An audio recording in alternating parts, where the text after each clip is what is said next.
Welcome everyone to another Film Roundtable. My name is Matthew Wolf, and I'm very excited to introduce our panelists today.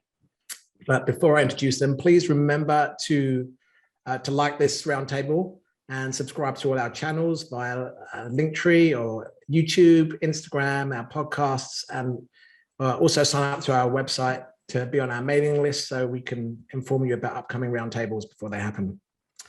Lastly, before I do introduce our guests, I'd like to lead us through a moment of silence, something that we always do before we start our roundtables, to remember and honor all the 5,220,467 people that have died from COVID as of today, December 1st, 2021. We'd also like to honor all our Black and Brown brothers and sisters, as well as our First Nation brothers and sisters whose lives have been taken by senseless acts of violence and police brutality. So if you can join me in a moment of silence.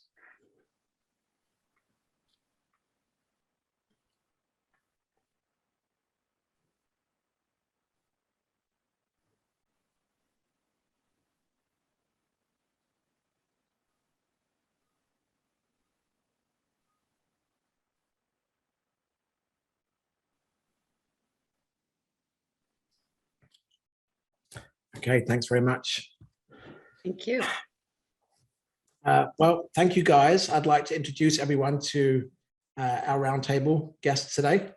We're very lucky and very fortunate to have the creative force behind the amazing and fantastic film Ayar, which is currently out in theaters right now, I believe. We have the writer and director, Floyd Russ, with us. Hello. We have a co-writer, co-creator who plays Ayar, Ariana Pedrique. Hey. And Hi. We're also fortunate enough to have another one of the co-creators and writers and also actor who plays Ayar's mother, Renata, Vilma Vega. Hey. Yeah. Hey. Welcome everyone. Hi. I always like to ask this. When was the last time you guys were together? Friday. Yeah, Friday. Yeah, we For had the a theatrical premiere. premiere on Friday, which, I mean, obviously having the moment of silence at the beginning of this is incredibly important and sombering. But it was the first time we've ever seen the movie in the theater. Was on Friday, came out on Friday, and we were all together at the Lamley here in LA, and we had a Q&A after, and it was honestly the first time I've ever seen the movie with a public audience. And it's, our festival run started in March, so it's crazy. It's sad in a way, but it was a really great experience. It's funny. I think about. I always get confused with the movie, but there's a director and a cinematographer talk about a shot, and they argue about how they want to shoot it, and there's someone's on the phone. It's a famous movie. I'm terrible, but I can't remember it. And the DP says to the director, you've got to open the door so we can see her on the phone. And the director says, no, this is all about mystery. I want there to be. I don't want us to see exactly what she's talking about. I want the audience to kind of crane to hear what she's saying, so to bring them into the movie at this point. So they go and see the movie for the first time at the theater, and they get to that scene, and on cue, everyone in the audience does this. They're trying to look. Cool. They're trying to look around the door. So I was wondering, for you guys to see, what was that like, seeing everyone watch the movie in the theater? You laugh. It was nerve-wracking for me. It was a mix of emotions, and I don't know. What was your experience, guys? I have to tell you, for me, it felt like I've seen it for the first time. I just did not expect that. Everything was so intense. I had my emotions on the surface of my skin. It was like every moment to me was new, and there were some moments that I missed before, and then suddenly it was bigger. Especially Sorry, and there were a little changes, right, Floyd? You changed Yeah. a couple No. things. I don't know. It The just, some moments song, became something you bigger changed. to I me. know it. Nothing's I different. swear you changed the song when Kalia comes up. No. No? Oh my God. Oh, wait, When wait, you wait. say, like, see, this is what I'm yes, talking you about. It did. seems like it was different, right? But no, I Because remember the song. the licensing of that song between festival license and then distribution is different, which, you know, Yeah, a lot of filmmakers Okay. might be familiar with. But no, I mean, I it's, knew it. I saw the film when I screened the DCP, which is obviously you go into a small theater and you watch it, you make sure it's okay, you QC it. So I did see it alone on a big screen before, and that was like, you just, I mean, I've been going through this movie for months, nitpicking every detail. So to me, there was no like, oh, I didn't notice this before. It's all about like feeling the room though, you know? And for me, it was really crazy to hear how quiet it was, you know, like I think people just taking it in, paying attention. It's a movie that asks a lot of the audience, I think, to continually be aware and pay attention. And it drags at times, but that's also on purpose because then a big twist comes. So I thought it was really interesting when people, you know, I love when they kind of chuckle, or you can almost feel the room smiling when like the first documentary portion comes up and it's flashing through like Foster's pictures, and then when Raj comes into the motel, like I love those moments because you can feel the room. And that was like the first time strange people that know nothing about the movie saw it together with other people, you know, in one room. Like, I mean, altogether I think we had like 80 people. It wasn't a huge theater or anything, but it was still great. Also felt really COVID comfortable that way. It was just really great to, honestly, it's my second time back in the theater since COVID started. I saw Licorice Pizza where P.T. Anderson was there, and then I saw this, and that's it. That's all I've seen in theaters so far, which is depressing. I used to go to the theater all the time. But with COVID and I have a 2-year-old kid, it's just like, it makes it so hard to go to the theater. Right. But no, I mean, to me, like, I'll never forget it. For me, it was like a huge release, to be honest with you. Like, I definitely want to make movies so that they play in the theater, they play on the big screen. So this one day I'll remember forever. Amazing. Awesome. What about you, Vilma? Yeah, like I was saying, it was, you know, I didn't have expectations. But every moment, I mean, I was very emotional throughout the whole thing. And I'm like, why am I crying? I know this thing, I watched this movie, but everything and just watching some of the scenes of Ariana, you know, just sunk in my heart.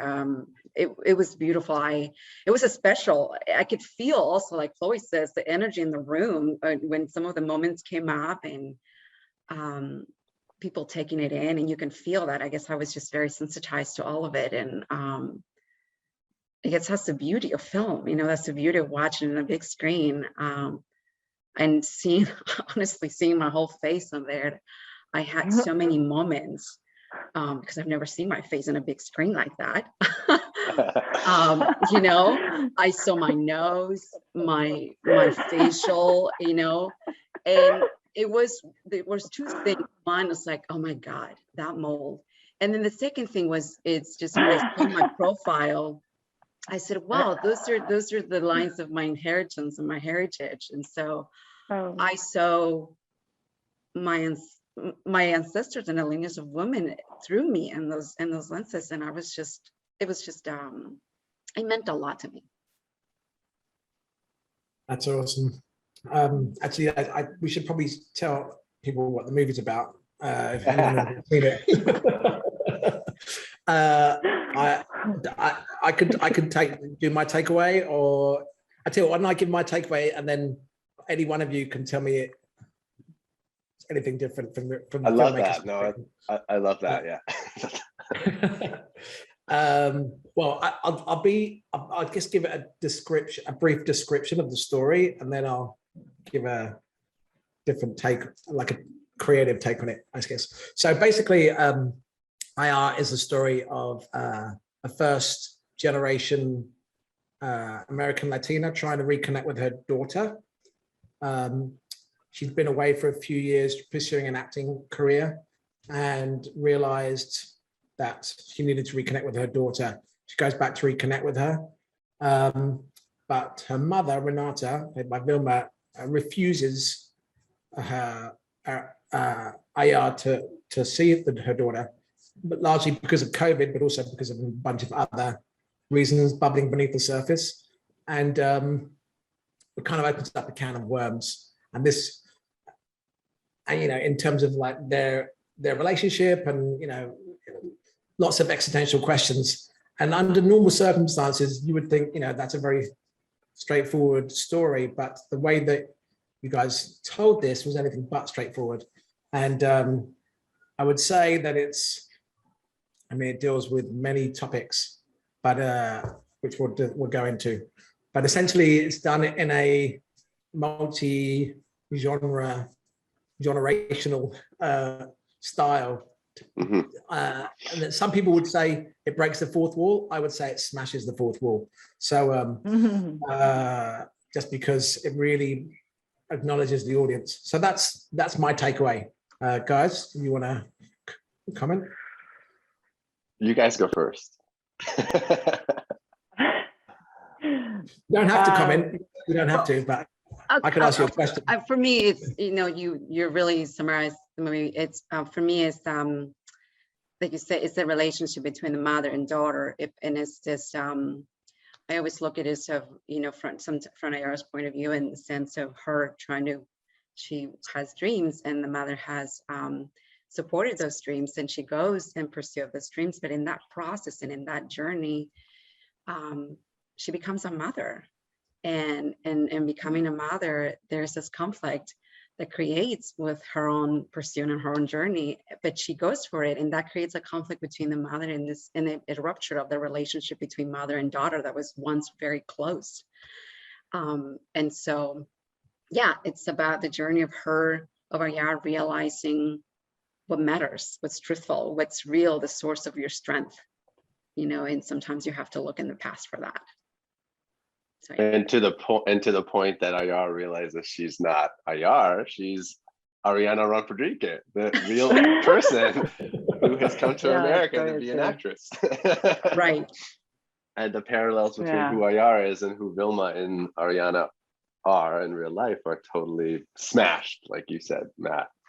And it's so interesting because like when I had to write like the plot for Ayar, and that's what's posted on iTunes, and when you read it below the trailer, I was like, man, like I can write the plot. And we just talked about the plot, right? It's about a woman that comes back from an unsuccessful showbiz career because COVID shuts down everything. So she uses it as an opportunity to reflect on her life, and kind of in a way wants to rekindle with her family, but it's much more complicated than that. You can't just like step into the past and pick up things as if nothing ever happened. You have to really, I don't want to say like repent for your sins, but in a way you have to learn from your mistakes, so to say, because that's what growth is, right? Growth is reflection, and it's something that is earned. It doesn't happen overnight. And I thought, in that sense, like, in that sense, COVID is this horrible thing, and it's killed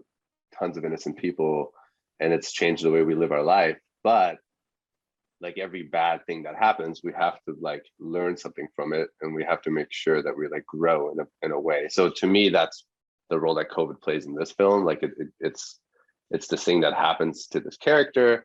It makes her reassess her past and learn from it to the point that she realizes who she truly is, and she's able to grow from it. But we just do it in a way that is definitely not plot based. Conventional. It's funny because not till we were done with the movie and I think it was like a review that I read where somebody mentioned like it was Brechtian, and I was like, wow, I haven't thought about Brecht like at all while making this movie, and it's so Brechtian. And I remember when I was in college, I thought like Brecht was so cool, like every college kid does. And now I think back of it, I'm like, yeah, it is like a postmodern Brechtian thing, because Brechtian, it's not Brechtian in the sense that like I do want this film to be emotional. I think it's very emotional when Vilma does her like 2.5 speech monologue about who she really is in the movie, and it's like straight to camera. It's really emotional. I think when you hear like Ariana talking about what her life really is, and so the truth in the film is emotional, which was like the biggest goal I had. And going back to your question about the movie theater screening, I sat next to my mom and my mom and my wife, and then Vilma was next to my mom, and then Ariana was next to Vilma, and I chose the seats for you guys, just so you know. And I wanted us all to sit together and kind of in the back of the theater, because like my hands were sweating, because I'm definitely like worried about like, what are people gonna like it? Like, is there good, you know? And my wife like got teary-eyed like multiple times. She's seen the movie 3 times. You know, my mom too. We had a great Q&A after, which I think showed that people were really engaged into the content. So in that sense, like, it's been incredibly hard to try to make something that is both like intellectual and emotional, and finding the balance. I don't know if we found the balance perfectly. You know, we tried our best, but for some people it's hitting. For some people it doesn't quite balance. But that was like the goal here, because to me, COVID is like, you know, it's not the way we live our life anymore, and it's not the way movies are told anymore in that sense. So we wanted to make something that's like, hey, what's a way that a movie's never been told before? And I think we did achieve that. whether it's you know, everyone's cup of tea, I don't know about that, but that's okay. You can't please everyone, especially in making a film. But I think for sure, it's definitely this. I not knowing anything about it, I really enjoyed it from so many different levels and so many different aspects. It was very emotional for me on many levels because of what's been going on in my own life. But I'm intrigued to know, Vilma and Ariana, you know, your perspectives, because obviously the film deals with a lot of things.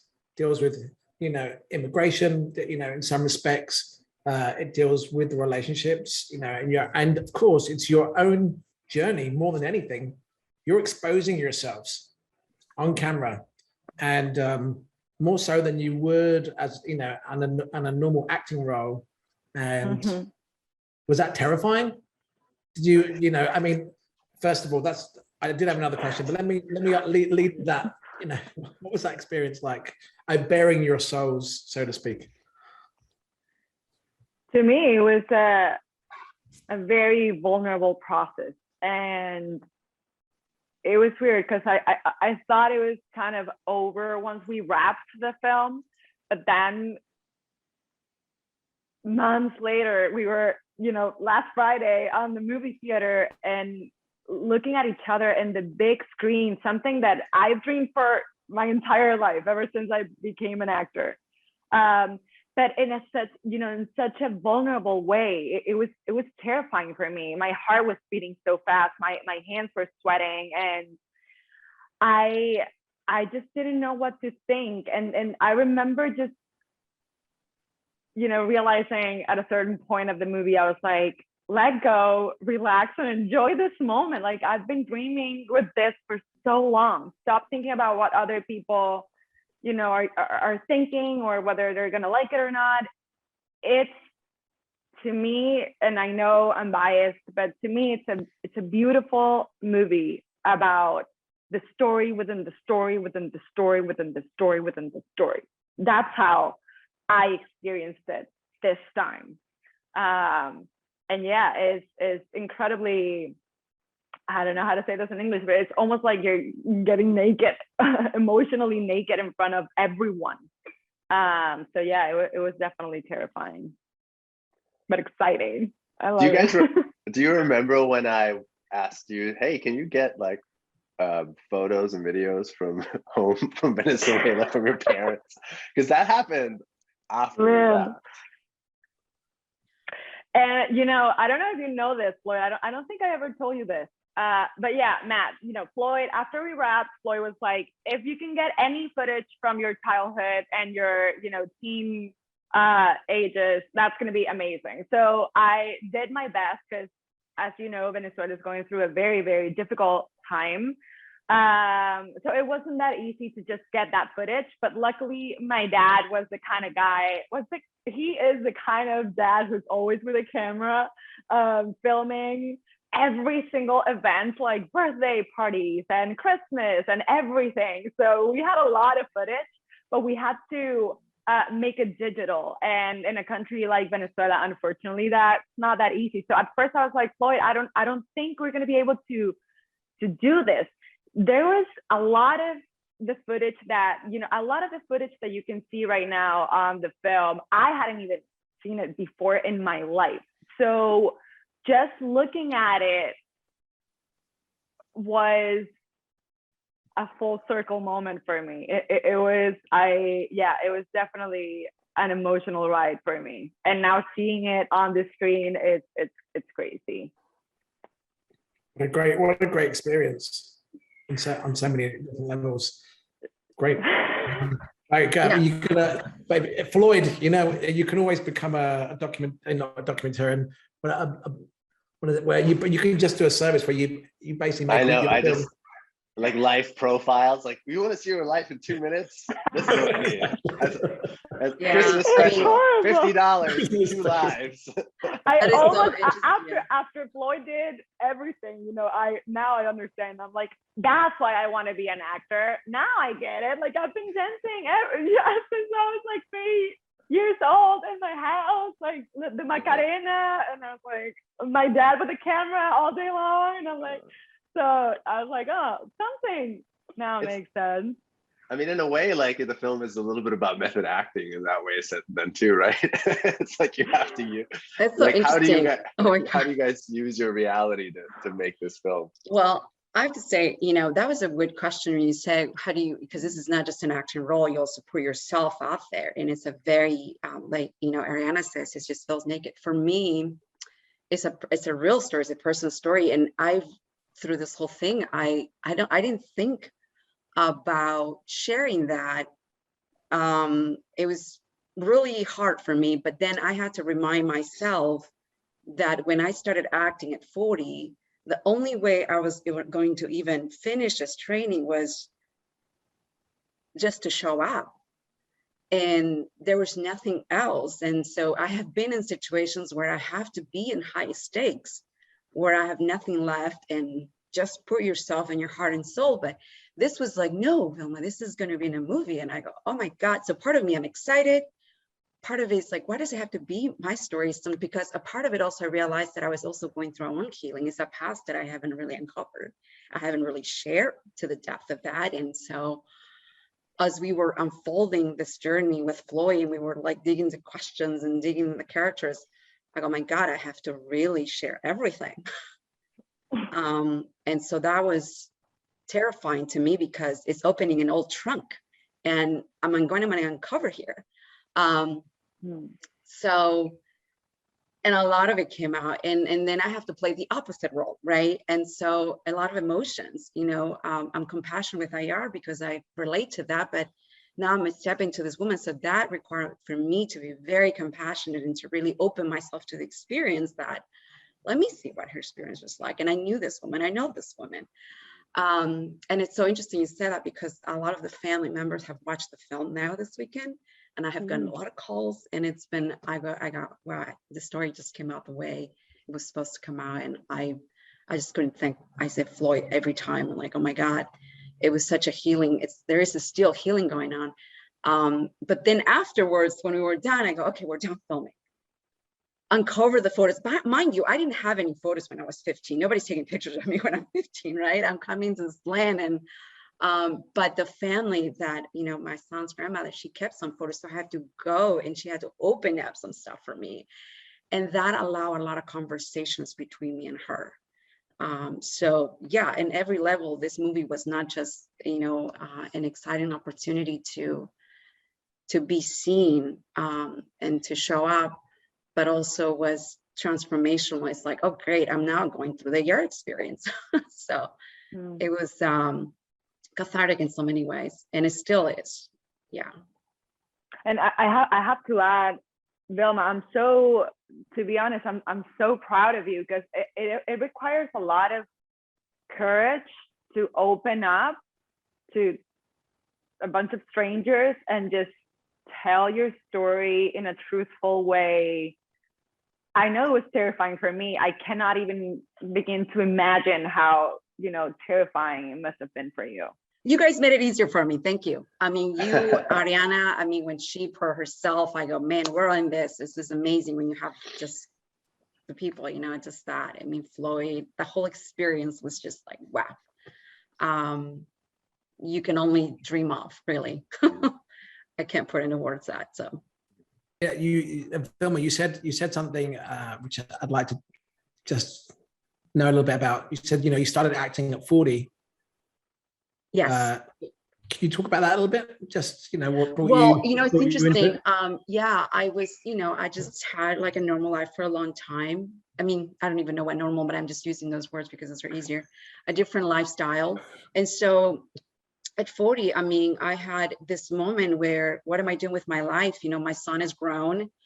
Yeah, that was the moment, because for the first 20 years, it was my son that was driving me. And suddenly he's grown. He just doesn't want to spend time with his mom. He's with his friends, and only time he wants me is to drive him around. And I love him, but then something started kicking. And so I just saw this ad online for acting training. I go, what am I doing? This is weird. But I ended up I made an appointment. I was like, they're not going to give me an appointment. Well, I ended up driving. And I'm driving in San Francisco in the freaking rain in January 2017, finding the school. And I go, what am I doing? Crossing the Bay Bridge and driving through the Forest of Presidio, finding the school, it's pouring in rain. This is weird and insane. And I showed up and the school was there, and there was a teacher. And he says to me, okay, so he starts talking about how great the acting class is, how great is the training, and only serious actors are admitted. And he goes, why are you here? And I started crying. I'm like, I don't know why I'm here. I don't know why I'm here. And so he goes, okay. And so all I saw was like this little note on the back of the room, and says, oh, I came here to overcome my fears so the real me can show up. Oh, wow, that's pretty heavy. That's how I started. That's a good message for anyone in life. Well, congratulations for making that trip, and look where it brought you today. So I know, Matthew. Yeah. Thank you. With you. And I mean, yeah. Carefully. I say this a bit, but like, we would have never made this movie if I hadn't met Vilma and Ariana. Like, there would be no Ayar. Maybe we would have made a different movie. I have no idea, but this movie, there would be no Ayar, because, I mean, obviously Ayar it's both of them, right? Like, the movie is not based on Vilma, and it's not just based on Ariana. It is a mixture of both their lives, I would say, or at least inspired by both of their experiences, like coming to this country, wanting to be actors, what you have to deal with getting into a profession like that, and all the no's, and especially being a Latino woman on top of that, a Latina trying to do this. And they can tell you more about that than me, but Ayar's rejection and her running away, and her in a way like shape-shifting into someone she's not, that keeps her away from her daughter, is all symbolism for stuff that they've had to go through themselves, or sometimes quite literally the stuff you also literally have gone through. I mean, just hearing you talk about that, that's actually was kind of delved into one of the questions I had.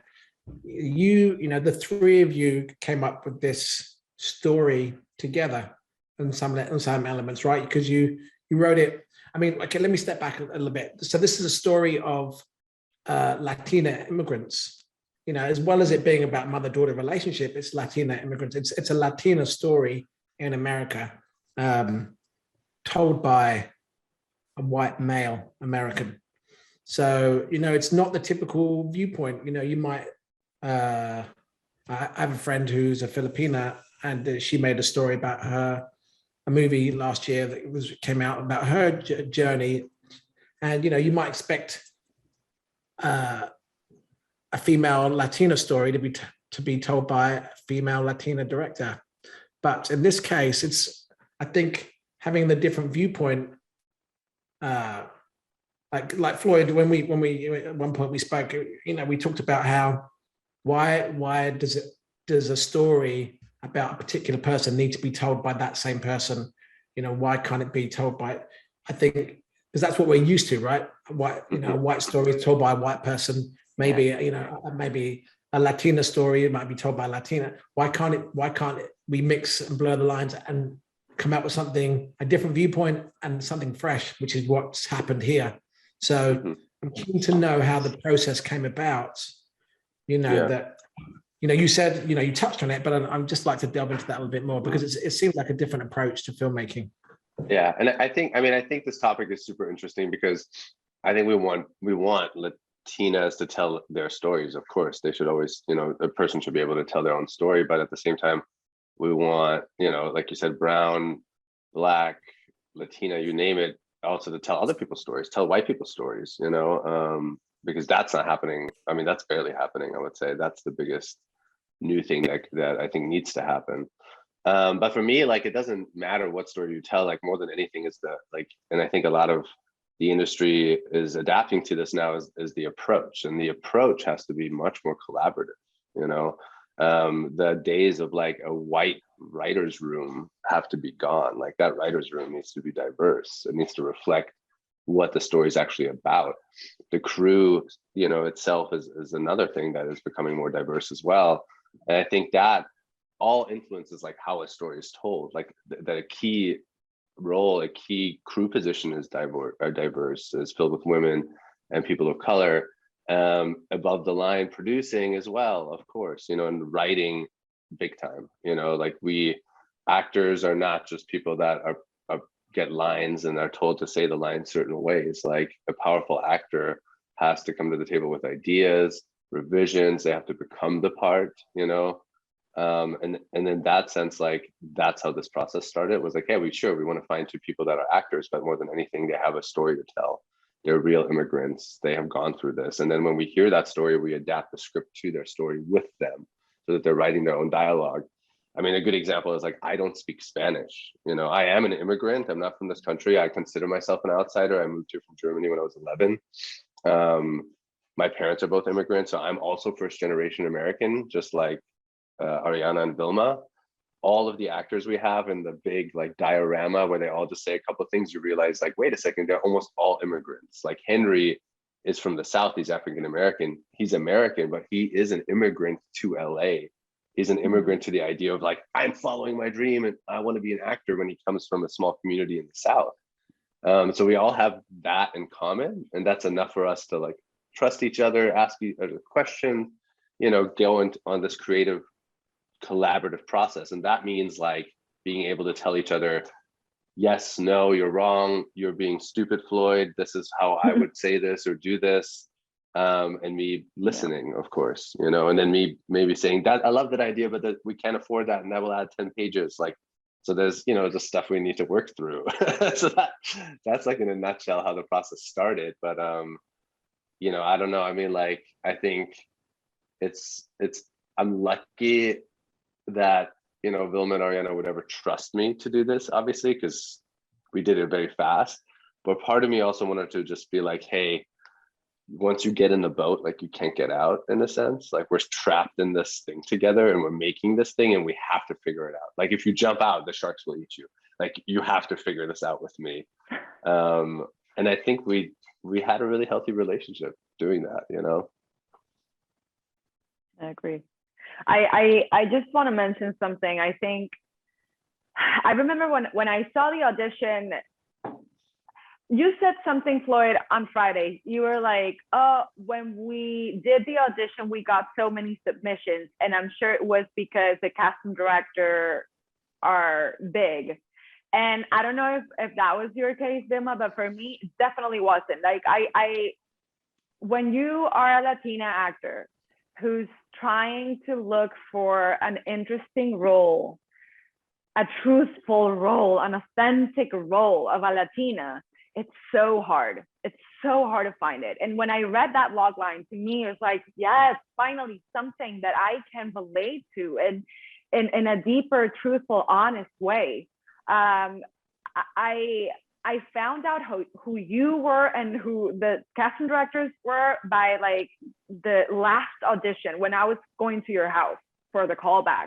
That was like the fourth or fifth audition, I believe. So to me, I feel like, and all the actors that I admire, they always say, you need to connect with the story first. If you don't have a connection with the story, it's not going to work out. So to me, that has been something that I always keep in mind. I'm always trying to connect with the story that I want to tell, because that's going to give me peace of mind, regardless if it works out or not, regardless if it makes it to the big screen or not.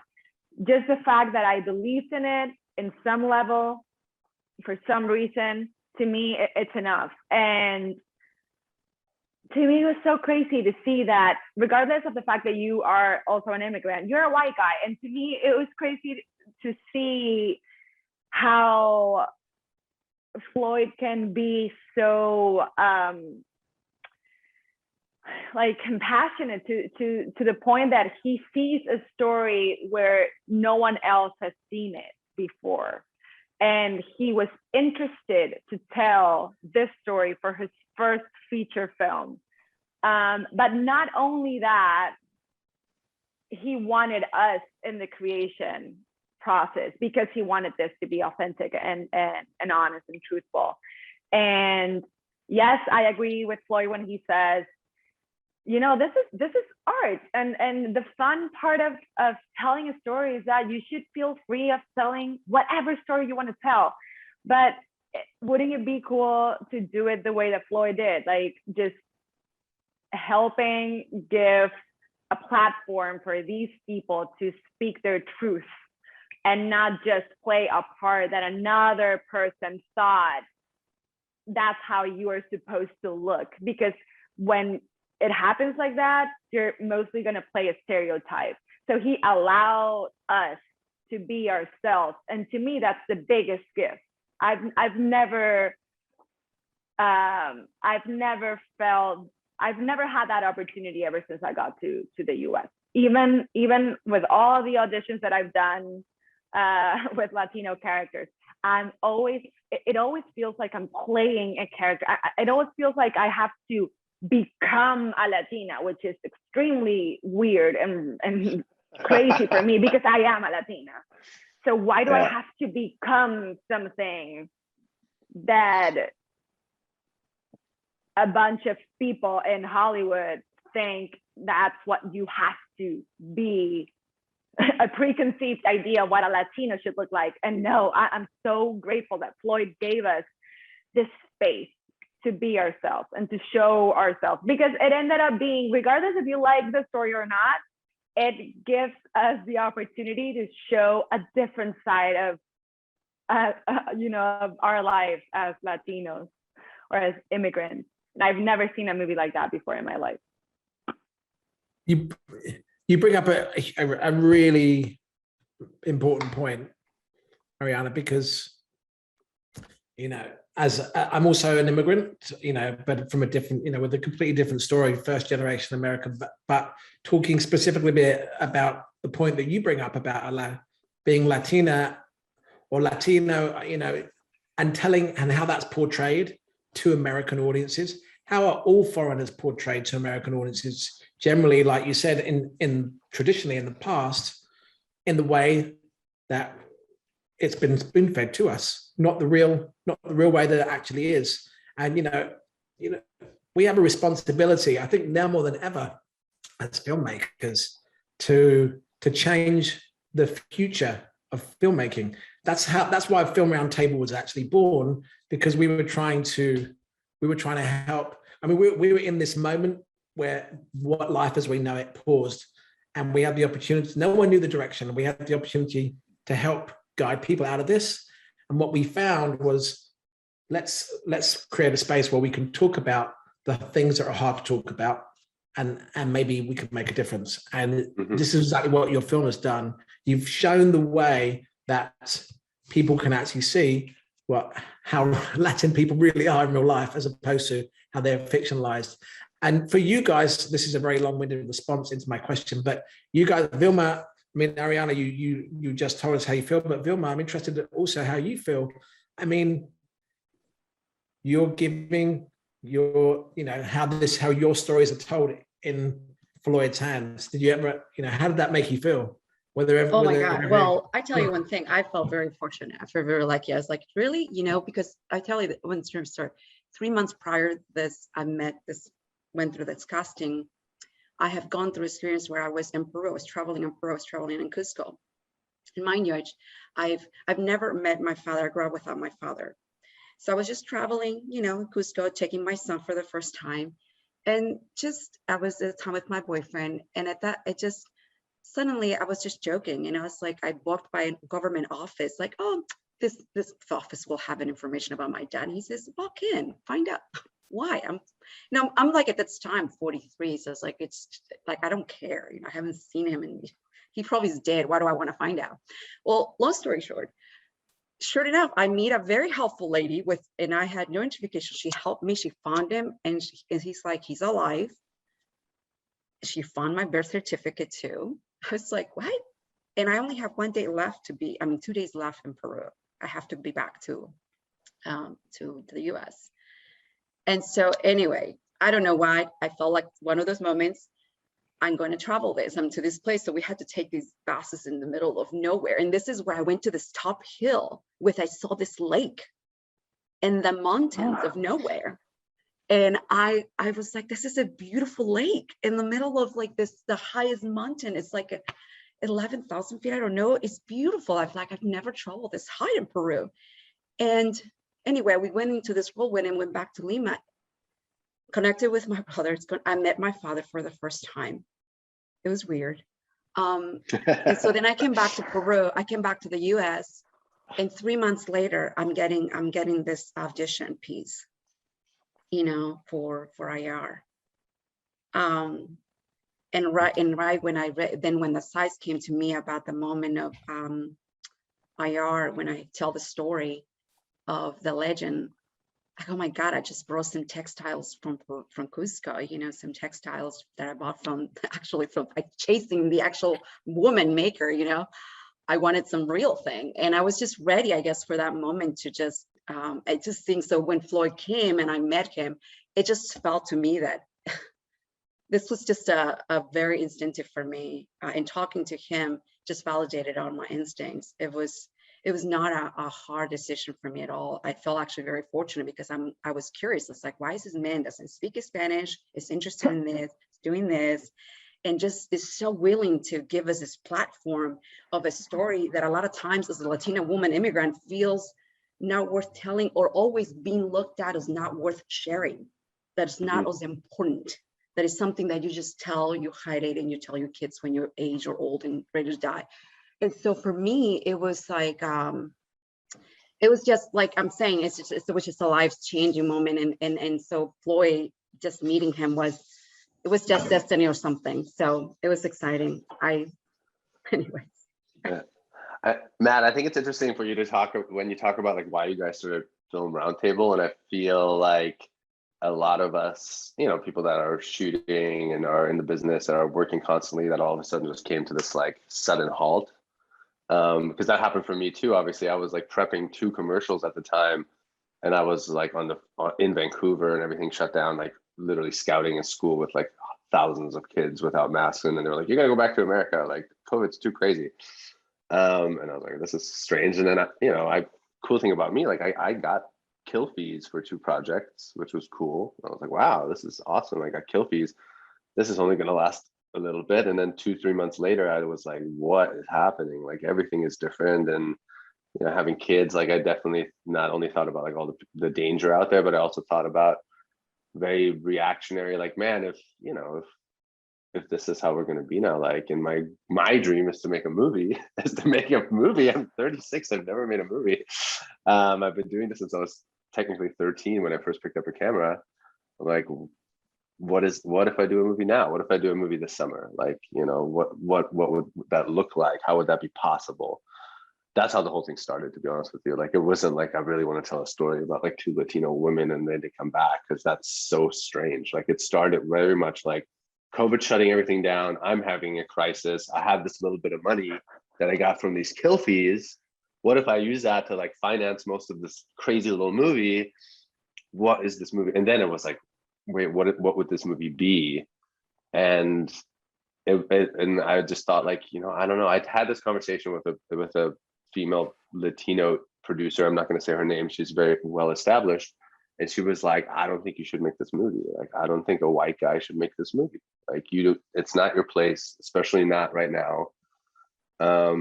And Wow. she was like, why don't you just make it about a white guy or a white girl? Like, same story. You're a white immigrant. And I was like, I don't know. Like, I can't explain it, but I was just like, but I just don't want to watch that movie, is what I said to her, you know? But I do want to watch the other one for some reason. I don't know why, but that's just where my heart was, you know? I think me and Floyd were connecting. I was just somewhere, Floyd was somewhere, you know, in his computer. And I, you know, and I don't know. And then, you know, I had Kara Durrett, who's a great producer, and she was like, if you want to make this movie, let's do it. Let's just make sure we find the right support, the right people to co-write it with you, you know. And then we started that casting process. The casting process being a bit more documentary style, in the sense of like, hey, this is the type of story we want to make. We're looking for these actors, but then we're going to write the film with you based on your lives. And that's probably why Ariana came to the table, because she's like, finally something different. Because why else would you come out during COVID to my front yard, is where we had to call back.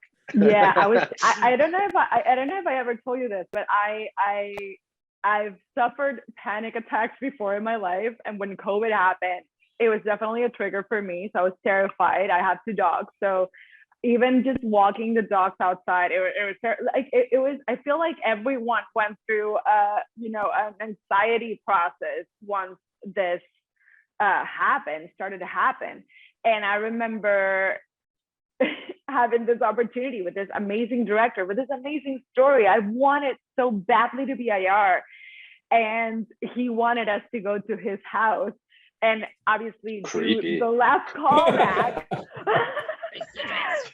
Basically, so we did everything. Said, we did everything over Zoom, but it was like, look, we can't cast it was like the people last without meeting them, you know. Of course, and it was like the last 2 maybe callbacks, and I remember having my mask and being like, what if I get a panic attack in the middle of the audition, in the middle of an audition that I really, really, really care about? Like, I really want to tell this story. I really want to be Ayar. And I remember Floyd, I mean, obviously it was super safe. We were in his backyard, you know, 6 feet apart, everyone. Like, it was super safe. But yeah, it was definitely high stakes for me in many ways. And I feel like that was a proof for myself of how badly I wanted to be in this story. I wanted to be part of this film. You know, it's actually, you pretty much answered, both of you answered 2 of my questions before I'd even had a chance to ask them. But what's my next question, guys? What is it? What's my next question? No. Chicken salad for lunch. All right, then what's my next question then? You got that one right too. No, okay. Let me start with you, Ariana, because, you know, obviously you've had a successful acting career already outside the US, you know, and coming from a bigger movie, like a bigger show, like the Sony show that you're on. My pronunciation might be wrong. Rosario Tijeras. Yeah. So my English accent always butchers everything. I mean, going from that to this, big to small, you know, I mean, what did you really know about it? I mean, obviously we all love that there's a creative freedom in indie movies at the same time of having your hands shackled together. So what was that like, you know, stepping back, you know, was it for you? What, you know, you didn't really know what you were getting into at this stage, surely. How did you, you know, what made you so? It's so funny how you put it, because you just did this with your hands. You were like, how does it feel to come from something like this, Rosario Tijeras, to something like this? And to me, it feels the opposite. To me, it feels like I come from this, and now I'm here, you know, like, to me, this is huge. I've been dreaming. I know it's an indie film, but to me, it's exactly what I wanted to do. So it's my dream. I've been wanting to do films and to do amazing films. Like I'm I'm a huge fan of films like Winter's Bone, and you know, like I wanted, I can't believe I'm gonna say this, but I believe in law of attraction, and I know Floyd's gonna laugh, but yeah, I'm corny like that. So I grabbed, you know, I basically a year ago, before getting the audition for Ayar, I basically did on Photoshop like a poster of Winter's Bone, but I took Jennifer Lawrence away and I put my face. And then I was like, I'm going to focus on this. I want to achieve something like this. And yeah, of course, I love every other film that she's done and these like huge Hollywood films. But my heart really goes out with stories like this one. Yeah, so to me, it felt like I came from this and I made it to something huge. Literally, like I'm seeing myself on the big screen now, and I wasn't expecting that at all. But I remember when I started studying acting, 2011, more than 10 years ago. Yeah, well, 10 years ago. I'm not good with math. That's why I'm an actor. Yeah, well, I remember being like, I studied acting in an amazing school, but this school was part of a TV network. And I remember feeling, I have to admit, a little bit disappointed when I finally finished my, you know, 4-year degree, performing arts degree, and then I got to work for that same TV network. And I was like, I wasn't expecting this to be acting. If this is acting, I don't know if I want to do this for the rest of my life. Keep in mind, I was in a soap opera. So I was like, I don't know if I want to do this for the rest of my life. When you're a Latina or a Latino actor and you literally live in Latin America, it's almost like the ABC. It's like the 1, 2, 3 step that you generally have to go through in order for you to be able to make it to the cinema. So, but to me, it was always in the back of my head, like that's the goal. To me, that's the goal. I just want to tell amazing stories, and generally, you see those stories in feature films like this. I'm not saying you cannot find amazing stories in TV. Of course you can. I love amazing TV shows. But yeah, this was always in the back of my head. So it was full circle for me to be able to be part of this story, for sure. Makes sense. Makes sense. Thanks for sharing that. When you mentioned something about film school, Floyd, you brought something up when we chatted before. This whole process, and I think it could be really interesting for people to hear this whole process. I mean, you said, you know, you learned a lot of lessons on this journey that film school didn't prepare you for. You know, you were lucky enough to have some kill fees. Us, you know, that those of us that work in commercial in the commercial world, we get lucky like that sometimes. Although whenever I've had a kill fee, I'm always like, I want to do the job. I don't want the money. Yeah. Job, you know? But still, in this case, it benefited you. So you went from having a very small budget, and you know, which is a lot of people, you know, are facing the same issue, to getting a movie released at the theater. You know, what was that journey like? You know, I mean, making any low budget film, and I love that you mentioned Winter's Bone, because to me, I think the Gotham Awards just happened, and I'm like, I don't even know why they're called independent anymore, or what is independent, because I don't think A24, those places are independent. You know, I think those are the new studios, so to say. Netflix is like, even, you know, there's some Netflix movies at the Gotham Awards. I'm like, there's nothing independent about that, in my opinion. Maybe they bought it at a festival. But I guess like low budget is really what we should talk about. Like, making any feature film low budget is incredibly masochistic and incredibly hard. I mean, it's like, it's painful. And I think there's a big part of me that's like, what's the hardest thing I can do? And I wanted to do that.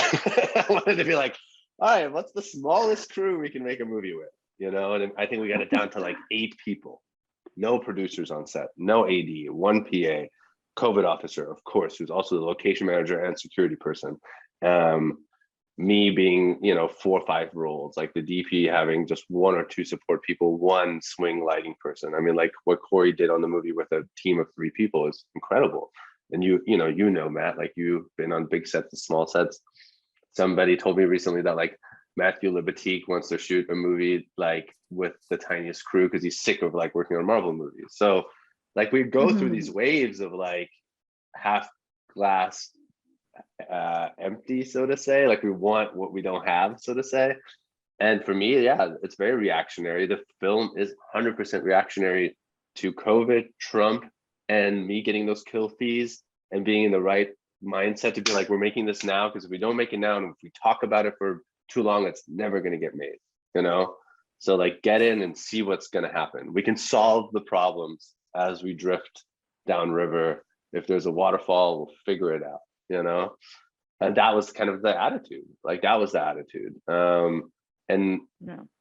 I think just being smart, surrounding yourself with smart, collaborative people. This is a team effort. You can't make a movie with one person. You also don't need 100 people to make a movie. You need at least 8, is what I discovered. At least. Yeah. And and there was times or days where we had 20 people. Of course, we had more people, but like, on average, the crew was like 8 to 10 people, and the cast on top of that, 3 to 4 people. And that's why I think I felt safe making the movie during COVID, because I was like, it's just a few of us, and never in any like public places. Everything was controlled. So to me, like, I kind of felt, like we live in like this materialistic consumerism society. I could have kept those kill fees and spent them slowly on improving my house, or I don't know, buying clothes and, dealing with stuff. But I was like, no, this money should be for something that is an adventure, an experiment, something that I've been wanting to prove to myself in that sense, since I was in film school, for sure. And it came out this way, and I'm super glad it did. And I like I said, like if we didn't meet Vilma or Ariana, it wouldn't have ever come out this way. Like it would have just died in the casting, and it would have died. Like I told you guys before, there was no second choice. It wasn't like, oh, who will we call? Oh, callbacks. We have all these people that I can't wait to meet. It was like, you two. I was like, oh my God, we got to meet them. I hope they're great. I hope they seem amazing. And then you guys came, and I was like, holy shit, I think we have a movie. Like the only thing I was worried about was like, does Ariana look like Vilma's daughter? And then I was like, maybe we shouldn't show the dad at all. Like maybe we should never show the dad. That was my main worry, which is like it's not a big deal because kids come out different all the time. Yeah, and going back to film school, like I went to UCLA Film School. It's a great film school, obviously, but it's very auteur driven. They teach you about writers and directors and film history. It's all great, but then you come out of film school with those ideals and you hit reality and you're like, wait, I don't have a real, what is a director? How do they make money? And I've been doing commercials and documentaries for the last 10 to 15 years since then. I say 10 to 15 years because 5 years are blurry. I call them like the New York coming of age years. And now, I made this film, and I hope I want to make another one ASAP. It's going to be totally different. It's not going to be anything like this. It's going to be not an 8-person crew. It's not going to be, 5-figure budget, which is brutal to make a feature on 5 figures. That's crazy. Like most of the commercial shoot days we have, half a day is 5 figures. Half of a day. We shot 13 days. And the first cut was 2 hours and 20 minutes. The final movie's 1 hour and 20 minutes. How the hell did we shoot for 13 days and have anything that was 2 hours and 20 minutes? No idea. No idea.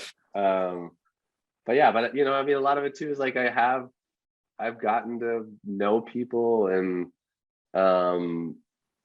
find collaborators that wanted to work on this movie, over the years, working on all this other stuff. Like Corey and I had worked on documentaries and commercials before. I've known Brad, the editor, since I was in New York, since I was 22, for forever. He's super experienced and was like a great guiding hand in this. Kara I met through our films being at Sundance, our short films. So she was like a huge mentor. I would have never made these movies without this movie, without those people, because doing anything creative is full of insecurities, you know? And like, if you don't find people that either listen to your insecurities and support you just the right amount, like, you're never going to make those things. Like, then it would just be back to one person telling other people what to do. And like that it can't be that way. It needs to be collaborative, and the insecurities have to be explored. And one of my insecurities was, of course, I'm a white guy. Why the F am I making a movie about Latino women on top of that, you know? And that was a huge insecurity going into it. So like, talking about that with them, with Ariana and Vilma, like before we ever started, was super important. And if they didn't feel like they were supporting the movie, or they were supporting me and they didn't want to make the movie the way we all had in mind, like, there would be no point to do it, you know? So I don't know if that answers your question. I don't even remember what the question was. I would say, like, look, the game is, how do you find money to create anything original when we're living in a world where anything that is making money is not original? It's a remake. It's another Marvel movie. That's the only difference, is it's a different character. The story is always the same, you know? Spider-Man has, like, it's almost a joke that it's like, who's going to be the new James Bond? Like, it's going to be a black guy now, hopefully. It's like, okay, cool, but another James Bond, like, is that the best we can do? You know? And no, but then that's sad that the Gotham Awards on top of that are like, oh, there's a few indie films here, but overall it doesn't feel like indie film is being supported in a way that I wish it did, you know? There's still a few films that break through every year. That's amazing. But as you guys probably know, there's hundreds that like don't break through, you know? And I don't know how those films are even getting made. I got lucky that I was able to put up half the money and then find the other half through people I know. But I don't know how people are financing these like little films besides, you know, their own money. It's crazy. It's like, it's not a place to make money. It's a place to hopefully express your creativity. And in that sense, I still believe it is art. You know, art is not for commerce, but I don't know. I mean, like, now I have to swing the other way, and like, I have to go make money, obviously. Like, so that's the pendulum of film school that I never learned. I only learned the art part, and I came out being broke and selling my Honda Civic. Like, I don't come from money. And I had $5,000, and I moved to New York, and I had to start working in commercials because I had no money, you know? So it took me a long time to like get back to the in a way, maybe this is my film school thesis 20 years later, I guess. It's much better than a film school thesis. That's my wife coming with a cat. You know, you did answer the question. You know, and there's so much that, you know, that I want to ask more specifically about the film. I don't want to give stuff away while the film's still out there. So maybe I'll ask you guys privately afterwards. I don't know, but well, actually, one thing I do want to ask, two things I do want to ask, you know, before, I'm just conscious of the time, before, you know, start to wrap things up. Vilma and Ariana, there's a scene towards the end of the movie where you guys confront each other, and I don't want to say what it's about, at a door. There's a kind of a handoff, and you know, I'm being intentionally vague, but I'm hoping that you both know what I'm talking about. Yeah. So, and you know, that was a pretty emotional scene there, and especially with the build up, Ariana. You know, your documentary kind of build up to, you know, previews it in terms of emotion and what's expected of you. You know, I'm interested to know, you know, was that scene, how much of that was spontaneous for both of you? How much of that was rehearsed? You know, how much of that was, you know, was it a combination of everything you guys have been through that brought you to that moment? Vilma? You know, honestly, it wasn't rehearsed that much. It was a moment that instinctively, I just felt, when I saw Ariana, I just felt like, you know, because Floyd didn't give it much. I mean, he gave it enough direction, but not much. I think it was a moment, we didn't rehearse that much, that scene. It was, we just instinctively knew. And I liked that. I just knew it was just instinctively. And there was just a moment that I saw her crying. I just don't cry too much, Vilma, just don't cry. Cause I see Ariana crying. And so I held back. That was just the moment where I said, just held back. But it was, yeah, you're right. It was already all the build up there. So I didn't really need it to prepare for that much in that moment. Yeah.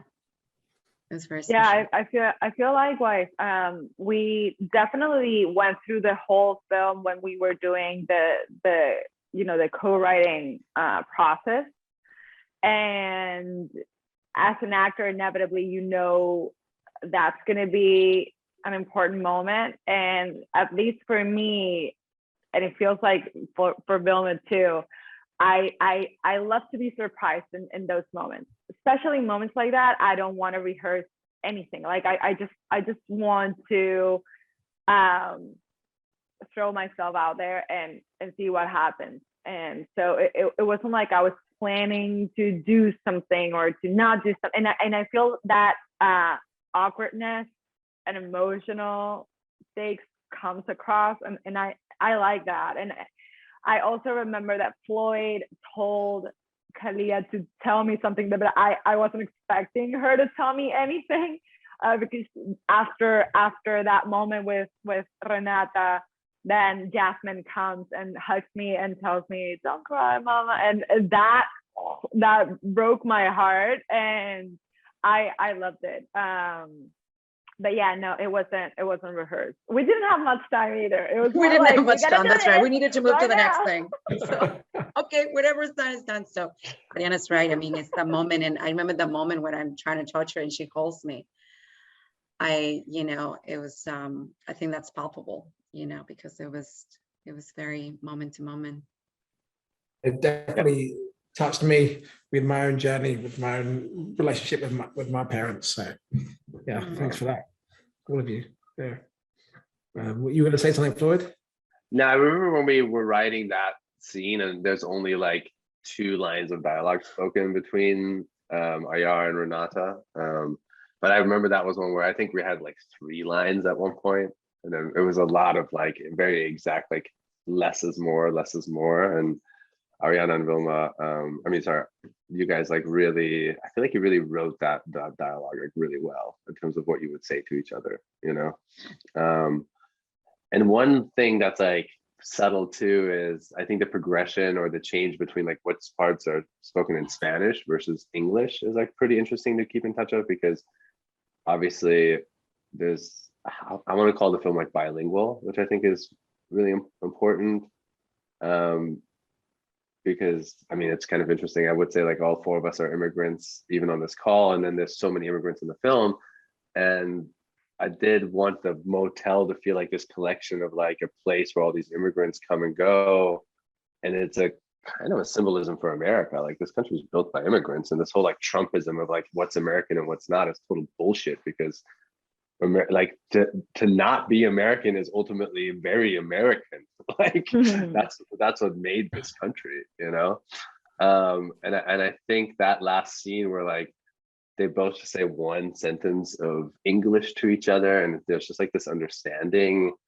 I don't know. I think it like worked out perfectly in the sense that when I watch the film, there's still moments where I'm like, could we even take away a little bit of the dialogue, and maybe we could, but the minimalism in that scene, like to me, is always where I'm like, this is like something to aspire to for me, like in another film, because like the best thing about making anything is like you learn from it, and I learned so much from this project because I learned so much from these 2 amazing women and all the crew and cast, and even the distributors we talked to, from like Sony Pictures to IFC to everybody who would get on the phone and say, "We love this movie, but this is why we're not buying it." Like that was such a crazy process that I went through all on my own, to be honest with you, because I was sitting at home getting these phone calls after South by, and every phone call I thought, wow, like Focus Feature wants to buy our movie, and they would just call to give you a nice courtesy call. And it's amazing how people, you know, even when they love something, they will not buy it because marketing is a whole nother thing, you know. And that, like, it's, I don't know, I look up to like David Lynch in that aspect big time, because I like, although he's not my favorite director, I don't love his movies, I love who he is. I love how he's marketed himself and how all of his movies are interesting and different. And the fact that like we need, I think, more filmmakers like that. And like, who is the David Lynch of our generation? I have no idea. I have no idea. I don't want to be that person. No way, but I don't know who that is even, you know? I don't know. I don't know if that you exists. You gotta be. I don't want to. Floyd. That's like, that's your destiny. That's not me. But it's interesting. I mean, it's funny that Matt, you just mentioned about like your own parents, and like, I mean, my parents got divorced when I was 11, you know, and there was some sloppy back and forth, I gotta say, like any divorce for sure. So maybe some of that is in this too, with these two, with this like family struggle, and obviously it's totally different. But we always take these things that happen in our real lives and even like juxtapose them onto these other storylines, you know, like when they're fighting about this little girl, like it makes me think about like, yeah, when I was 11, like I felt like that little girl, you know, and I felt like the wisest person in the room when I was 11, and my parents would fight. And like often I look at this movie and I'm like, Jasmine, the 6-year-old girl, is like the wisest person in the room, you know, while the mom and the grandma are fighting. Like, come on. Because kids are awesome like that. They're just like, even my kid's 3 now, and he'll say something sometimes where I'm like, well, yeah, that's smart. That's true. That's very smart. Once in a while. But yeah, I don't know. I mean, I feel like it's so amazing that the movie's now out and people can watch it, and I hope people watch it. And I you know, I hope that even when people don't like it, they think about it enough or discuss it a little bit, because I do think, if anything, they'll say, well, it's definitely different than anything else I've seen, which makes me proud. You know, you said something, I want to wrap it up with this. You said something, you'd rather be ambitious and fail than average and successful. I don't know if you remember saying that to me, but yeah, that was a line that really stuck with me. And I think I wanted to say that I think you've been ambitious and successful, because you've done, you know, you've done what you set out to do. You've told a story that wasn't your story to tell. You know, I was going to say, have you spoken to that producer again who told you that, you know, has she seen the film? You know, I haven't, but I hope she's seen it. I'd be interested to hear her reaction. Like, you know, this is not your place to tell this story. We'll look at the story. I think she might change her mind. And hopefully, I mean, ultimately, as filmmakers and, you know, performers and storytellers, I think we all have the same aspiration. We want to make something that has an effect on the audience, on people that watch it. You know, we want people to come away and have their lives changed in some way, hopefully a positive way. And I think you know, if you can come away and start a conversation, then you've achieved something. And you've definitely done that with this film. And I think all of you brought all a part of your own journey in a very unusual way. And like whether people connect with it or not, people are going to talk about it, and it's going to have an effect on everyone. And I think you should all be congratulated. And thank you for sharing yourselves with all of us, you know, because I feel privileged to watch, you know, to have had a peek into your lives. Thanks, man. Thank you, sir. Very nice. Thank you. Thank you so much. It's crazy to think, you know, I mean, I don't know. I'm like, wow, the journey, not only is this roundtable coming to a conclusion, but also the journey of like making this movie. It's out now. It's like, man, it's like coming to an end, and the next journey will begin, you know. It's crazy. It's exciting. Well, you've started it now. You've been spoiled, Vilma and Ariana, because you've written and acted in a movie. You know, I don't know when you'll have the opportunity to write and act in a movie again, to create like this. It's awesome. Like, wait, you mean I can't write this next movie? What do you mean? You're going up to the director and be like, wait, I gotta change. Wait, what about my voice? Why do I have to act like a Latina? No, definitely Floyd in that sense gave, at least for me, he gave me the confidence that I can do this. I can, in the same sense that he, you know, his quote, which is amazing. I'd rather be ambitious and fail than be, what is it? Safe and average and successful. Average and successful. I feel like all of us did that. You know, from Vilma moving from Peru, me moving from Mexico, like we're all trying to achieve that dream, and we're all trying to be ambitious, even if we fail. But Floyd has certainly given us at least for me, he has given me with this film the opportunity to believe in myself even more deeply, and to be like, maybe I also want to write. Why not? And I'm actually right now I'm studying at NYU because I loved it. I love the screenwriting process. So yeah, I don't want to limit myself. Who knows? Maybe I'll surprise you, Matt. I'm looking forward to seeing more from all of you. Yeah.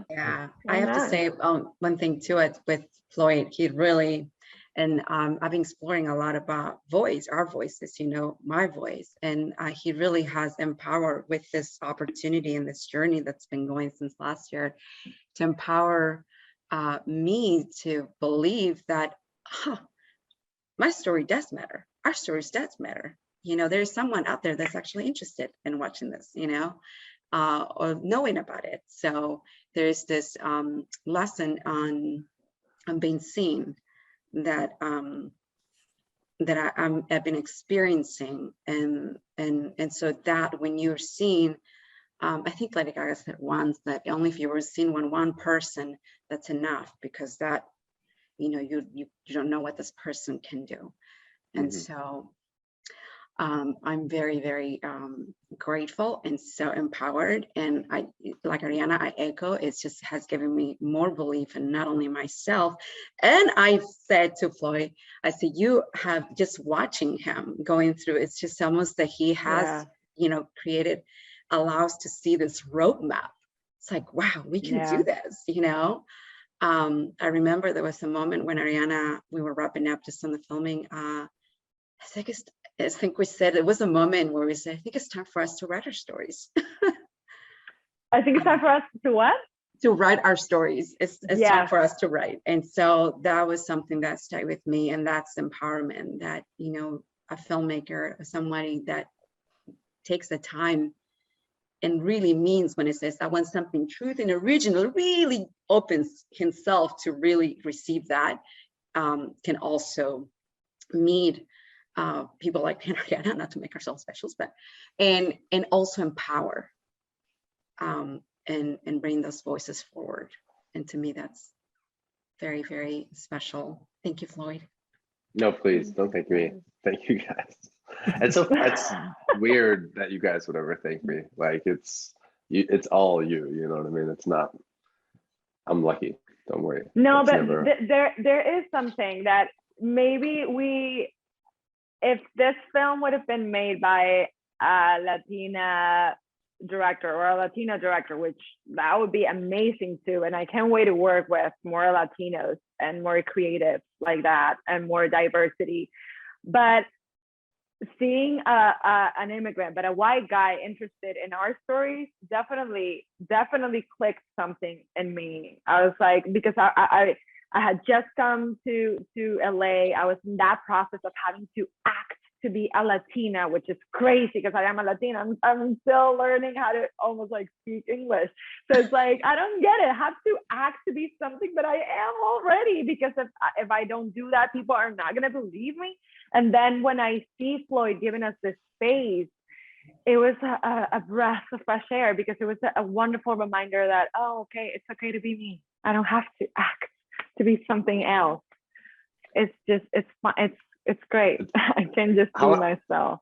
How much longer are we going to make this roundtable? Because we're now getting to a whole nother level of Ayar, that if you want to open this up, because the bottom level of Ayar, which I don't know how much we've talked about this, is there a me? Are we always acting? And like, Vilma says it in the movie. She says, like, I'm always playing a role. I feel like I'm always playing a role, which immigrants often do. They're always having to like figure out the system and who are they, not only as an immigrant, but then trying to be American or trying to be, you know, whatever system they're trying to fit into. And that is like a very, you know, I mean, like we are first the people our parents tell us to be, the teachers tell us to be, and it's always, everything is always a story, right? We're always learning who to be based on like a story. So I think that's like, it's really interesting because you were in the middle of that process. You're in the middle of the process of people telling you, no, you're an immigrant, but your immigrants need to be like this, or you need to be like this. And then I'm coming back here being like, no, just be yourself. But then it's like, well, who the hell is myself? Like, who is that? And I feel the same way in the sense that, you know, I had to talk with producers ahead of time of like, what is a director's job? What is our role? What kind of stories are we supposed to tell? Are we allowed to tell? Because I wish it was as simple as like, this is the story I want to tell. Because the first question everybody asks you is why, to the point that you're like, I don't know sometimes. I don't know. And maybe it's okay not to know, you know? Maybe it's okay not to know. It's more about like, are you sure you want to tell it? Are you sure you want to tell it? You know? There's a story that needs to be told, you know, or do you need to tell the story? Because, I mean, this is another David Lynch thing. Like, as soon as you finish a movie, everybody wants you to talk about the movie, but the film is supposed to do the talking. That's a David Lynch quote. Because why do you want to make this movie? Well, let's make the movie. The movie will tell you why. When you watch the movie, you should know why we made the movie, you know? And I think that I think Ayar does that because it's not like, hey, I just want to retell an authentic Latino immigrant story. It's like, no. We're like going much deeper to the point that I hope non-Latino viewers will also be like, oh shit, like I should really look at my own life in the sense of what the hell have I been doing up to this point? You know, why am I doing this? Am I being self-destructive? Am I going over something that is totally trivial? Am I getting upset over something that is not important? You know, like what is really important? What is growth really, you know, because some people are growing in ways that I don't think is growth. It's actually destruction. You know, but anyway, that could be it, what I say, like round 2 of Roundtable. All right. If you made it this far. One thing you guys have definitely done is you've opened the door. Like I said, you've opened the door and you've shown people. I think hopefully the film gets seen in more and enough because you're definitely open the door to people who can see what you've just said. You know, can I be myself? Who is myself? But there is an opportunity for me to grow and for me to achieve my dreams, however that may be, or re-examine myself. I mean, there's multiple takeaways from this film. So, but guys, thank you so much. Thank you for your time. Thank you for your creativity and your art. And hopefully, thanks for having us. Yeah, well, it was a pleasure. Look forward to seeing your next work, all of you. Thank you. Thank you so much, Matt. I really enjoyed this time. Thank you for having us. Oh, it was a pleasure. It was a pleasure. Well, guys, thanks so much for tuning in and watching once again to the Film Roundtable. We hope you enjoyed this. And please don't forget to like and subscribe us and keep following us to enjoy and watch for future roundtables. Like here, what do people always say? Press, subscribe, hit the like button, hit the like button. The like button, hit the I want more button. I just want to thank the rest of the Film Roundtable team as always. Erin Wild, Doug Torres, Maria Prieto, Jimena Prieto, and a new member from to the team that hopefully will do great things, Angelina Calderon. So guys, thanks again. Take care and see you next time. Cheers. Bye. Much love.